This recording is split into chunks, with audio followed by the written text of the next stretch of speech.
Ampak res obljubim, drug let ne bo treba več.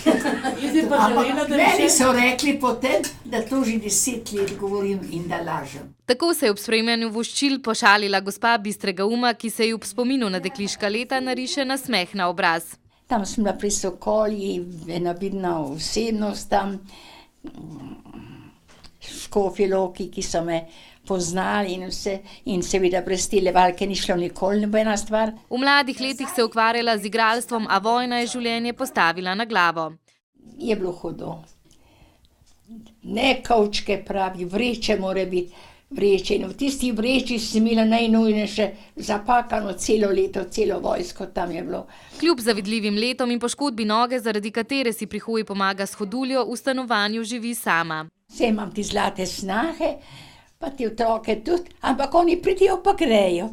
Jaz jih nočem bremenjati. Dolge dneve si tako krajša z branjem. Zdaj berem, ampak ne tako, kot sem lahko, ker jaz sem bila en tak knjižni mol, ki sem rada brala vse noči.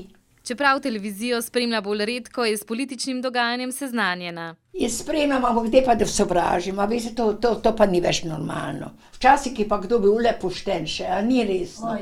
Danes pa ne farji, ne vladarji, nikomor več ne moš zaupati.